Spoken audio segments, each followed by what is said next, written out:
네, 지금부터 빛과 안저의 상호작용에 대해서 설명을 해보도록 하겠습니다.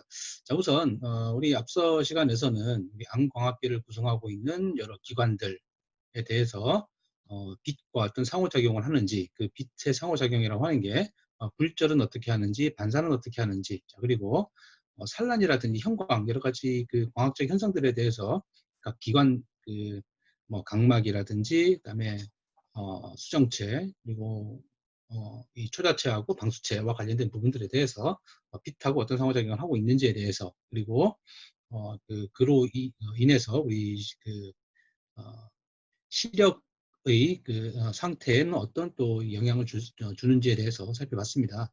그러면 자, 이러한 관광학계 여러 기관들을 통과한 이 빛이 결국은 우리가 이 사물을 인지하고 색깔을 구분하고 또 어떤 빛의 반응에 그 빛과 어떤 빛에 대해서 반응을 하고 빛에 대해서 반응을 하는 것들은 분명히 망막에 있는 어떤 원추 세포들 즉 으로 전달이 돼서 그 세포들로부터 나온 빛 에너지가 바로 시신경을 통해서 뉴런 관련된 부분들을 이제 자극을 하게 되고 그 에너지 신호들이 그 정보 이 시신경 전달 물질 이 이제 바로 이제 그 뇌로 전달이 돼서 그 부분들을 우리가 결국 인지하게 되겠죠. 그래서 빛 우리가 우리 실제로 그 일상생활에서 우리가 그 보고 있는 모든 상황들은 분명히 이러한 과정들을 거치게 될 겁니다. 결국은 우리가 사물로부터 또는 외부로부터 들어오는 빛, 에너지가 이 여러 기관들을 거쳐서 망막에 있는 간체든지 그 간상세포든지 원추세포든지의 그 세포에 이 광에너지를 전달하고 그 에너지들이 시신경을 통해서 대뇌로 뇌로 이렇게 전달이 되고 그 뇌에 의해서 여러 가지 판단을 이제 하게 될 것입니다. 그래서 이런 상호작용들은 굉장히 순식간에 일어나고 있습니다. 자, 그 부분들에 관계된 부분들은 나중에 그 전달 시간과 관련된 부분들은 그 예를 한번 보여줄 수 있도록 하고요. 자, 지금 다뤄야 될 내용들은 앞서 얘기를 했던 것처럼 망막을 구성하고 있는 여러 가지 그 세포들이라든지 어떤 우리 잘 알고 있는 이 이 간체하고 추체들 사이에서 빛이 어떤 상호작용을 하는지와 관계된 부분들을 설명을 해보도록 하겠습니다. 자, 우선 간략하게 서론 부분을 얘기를 좀 해보면 자, 우선 이 망막의 광수용체에 의한 빛의 흡수는 우선 우리 그 안저 즉 망막이라든지 맥락막, 공막을 포함하는 눈의 기저하고 기저에 있는 그, 그 여러 가지 이 세포들과 그다음에 그러니까 신경 세포도 있을 것이고 아니면 광수형 세포도 있겠죠. 그 세포들이 그 빛하고 어떤 상호작용을 하는 것인지와 관련된 부분들을 지금 다뤄보도록 하겠습니다. 그래서 결국은 눈의 기저하고 그리고 빛하고의 그 상호작용을 우리가 분석을 함으로써 우리가 사물을 인지하고 판단하고 하는데 그 필수적인 그 과정이라고 생각을 할 것입니다. 자, 그리고 이 다른 분야로서 실제로 안 질환의 진단에는 필수적으로 우리 잘 알고 있는 쇠극등이라든지 쇠극등 검사를 통해서 망막의 어떤 퀄리티, 망막의 상태를 이 안과학적으로 이렇게 하는 데 있어서는 분명히 필수적인 부분이 바로 망막을 즉 안저에 있는 여러 가지 기관들을 잘 관찰해야 될 것입니다. 그래서 이 부분은 사실은 이제 안과 MD의 그 역할이라고 볼 수 있겠고요. 그리고 실제로 우리가 생각할 수 있는 부분들은 빛과 이 눈의 기저 안에 있는 여러 가지 이 기관들하고 빛이 어떻게 상호작용을 하는지, 그리고 빛은 어떤 영향을 주는지, 그리고 빛의 어떤 현상들이 또 적용이 되는지와 관계된 부분들을 다루는 게 우리 시공학 분야에서 다루고자 하는 그런 분야가 되겠습니다. 자, 그래서 이 안저인 경우, 즉 기저인 경우의 분광 흡수라고 하는 것은 분명히 우리 망막의 손상 과정에 분명히 영향을 미치게 될 것이고, 자, 이 부분을 잘 인지를 해야지 그 부분을 망막을 보호할 수 있는 그런 기초 자료가 될 수 있다는 것을 우리가 알 수 있겠습니다. 자, 그리고 이 내용에 대해서도 분명히 안저 촬영을 할 때 보면 분명히 이 세극등 같은 경우도 빛을 망막으로 조명을 하고 거기서부터 반사되어 오는 빛을 보고 있죠. 그래서 경면 반사도 분명히 있을 것입니다. 그리고 매질로 이루어져 있기 때문에 산란과 흡수에 대한 여러 가지 광 현상들이 있을 것이라고 생각이 들어지겠습니다.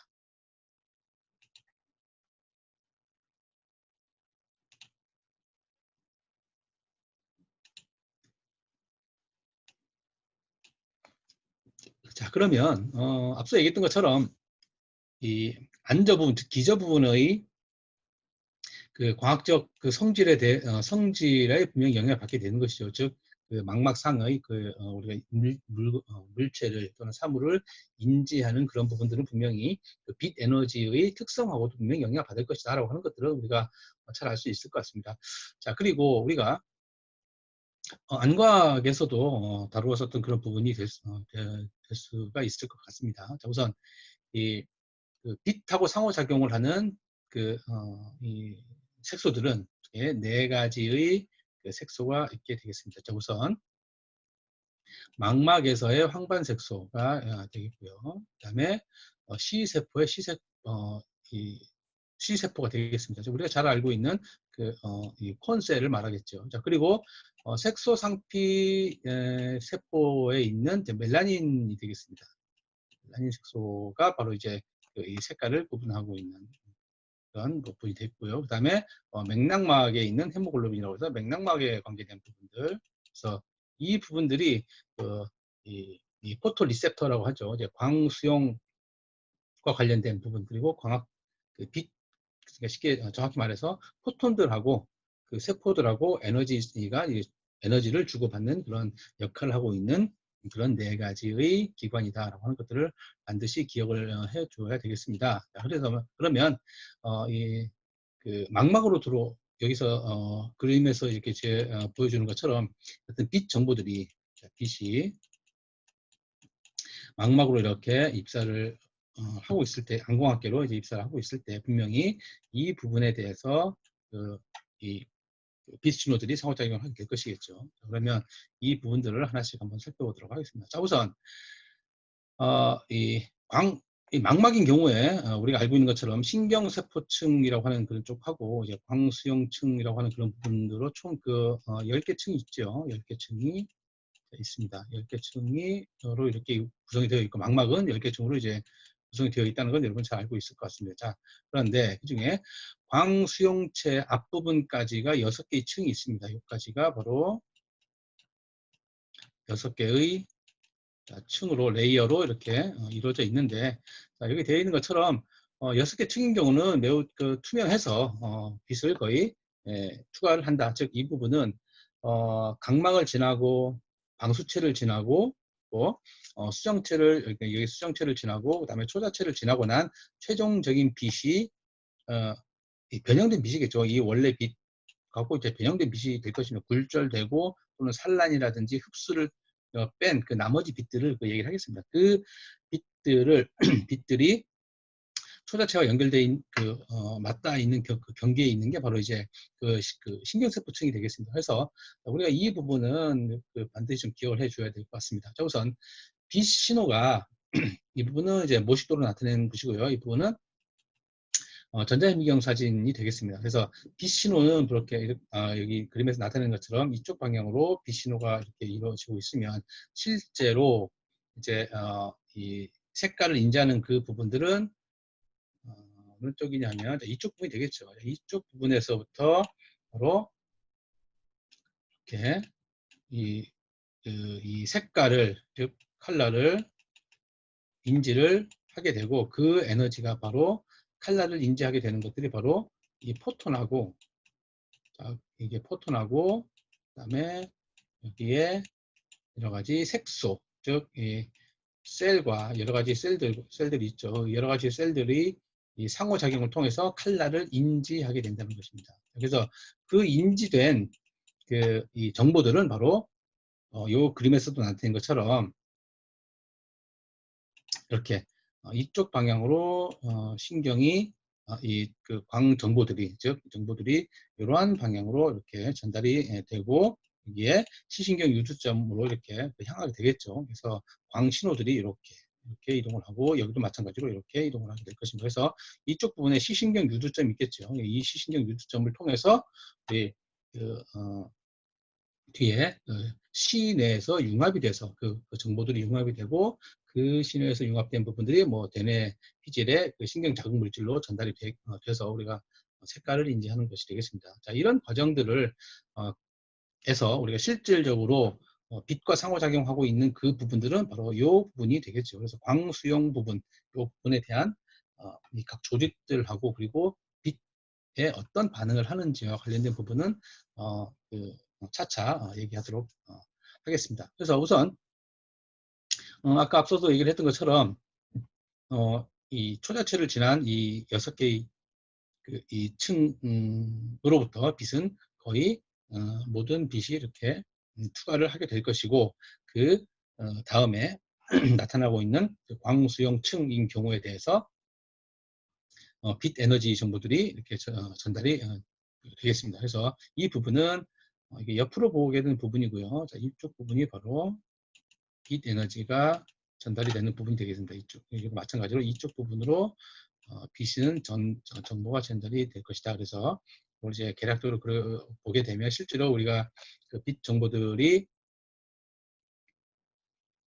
이 부분이 되겠습니다. 자, 이쪽 부분이 바로 이제 광수형체 부분, 이 부분이 되겠습니다. 자, 이 부분으로 서로 이 포톤하고, 여기서 말하는 포톤하고 이 셀들 간의 그 광 반응에 의해서 이렇게 그 에너지가 이렇게 전달이 된다라고 하는 것을 다시 한번 강조를 해 보도록 하겠습니다.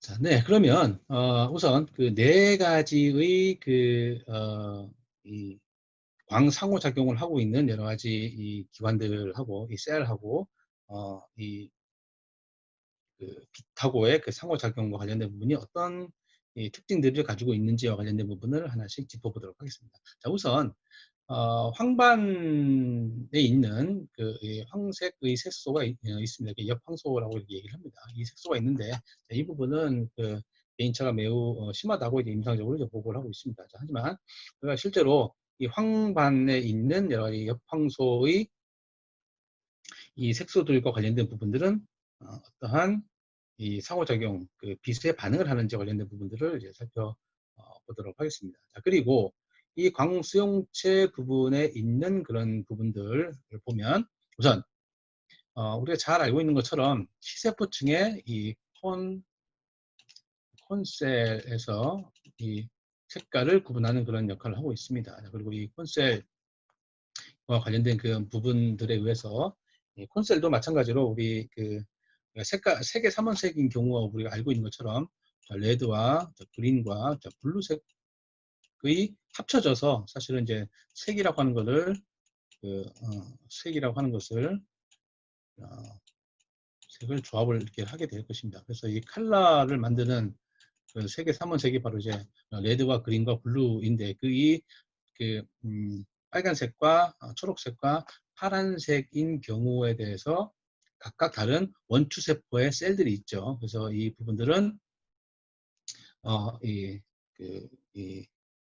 S셀, M셀, 그다음에 L셀로 이렇게 이루어져 있습니다. 그래서 뭐 이 형태에 따라서 긴 거, 짧은 거, 중간 거, 자, 이런 식으로 구분을 하죠. 그래서 콘의 종류는 약간 그 세 가지 정도로 이제 구분지어서 생각할 수 있는데 각 그 콘셀 들이 어떤 이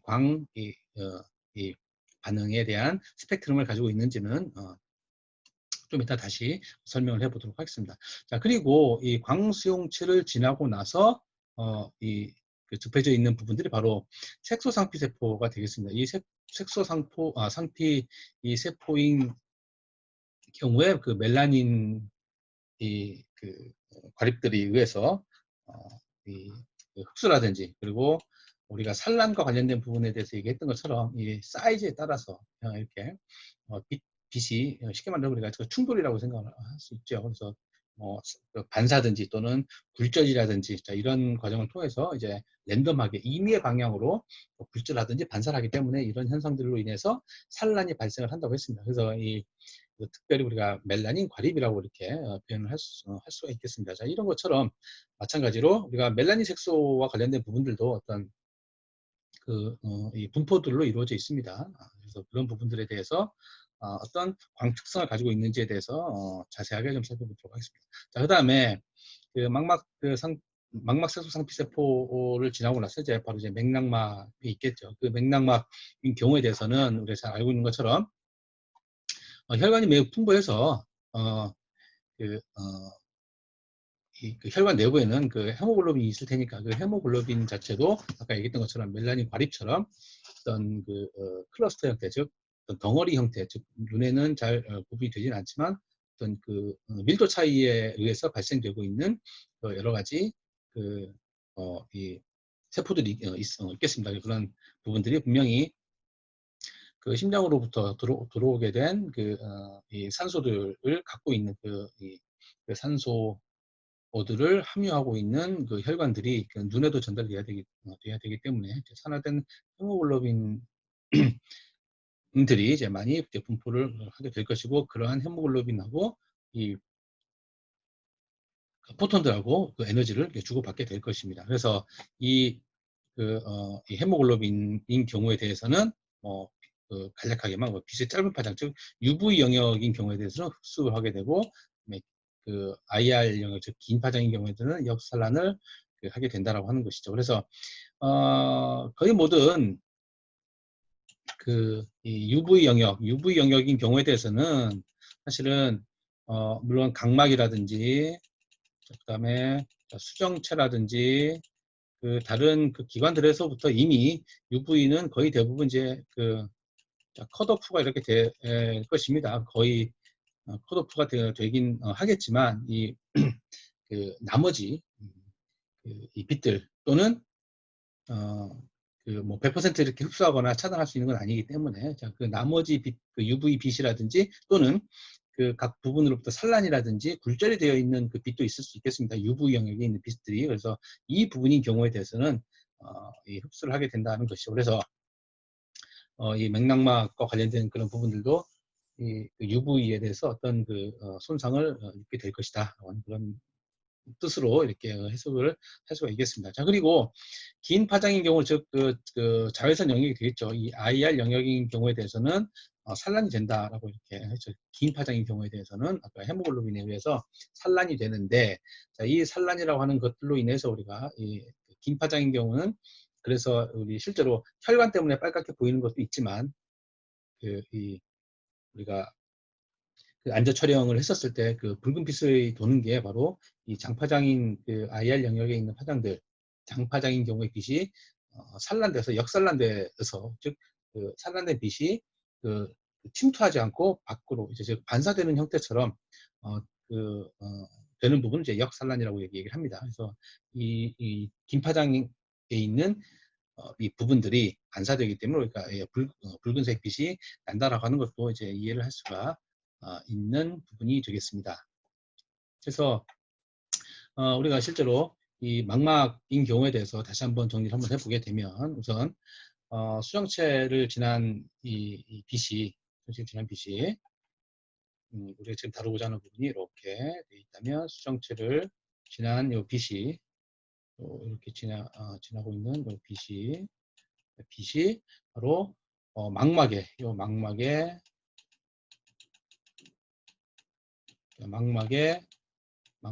이게 전달이 이렇게 될 것이죠. 망막에 이렇게 빛이 전달이 될 것입니다. 그래서 분명히 이 빛은 분명히 성질이 바뀌어져 있는 빛이 될 것입니다. 그래서 이 부분들 사이에서 이 앞에 우리 6개의 층과 6개의 층, 그다음에 광수형체, 그다음에 그 광수 형체를 지나고 나서는 망막 색소 상피 색소 상피 세포 그리고 지나서 이제 맥락막으로 이렇게 빛이 전달이 되겠습니다. 그래서 이 부분 6개의 층을 지나서 광수용체층을 지나고 색소상피층, 그다음에 맥락막층까지 이렇게 빛 에너지가 이렇게 전달이 될 것이다라고 이렇게 이해를 해보면 좋겠습니다. 그래서 이 부분은 여기서 나타낸 것처럼 약 그 1000마이크로 즉 1mm 정도, 즉 1에서 2, 3mm 정도의 이 망막을 구성하고 있는 그 조직들하고 빛이 어떻게 상호작용을 하는지에 대해서 그런 그 빛하고의 상호작용과 관련된 부분에 관점을 맞춰서 설명을 한번 해보도록 하겠습니다.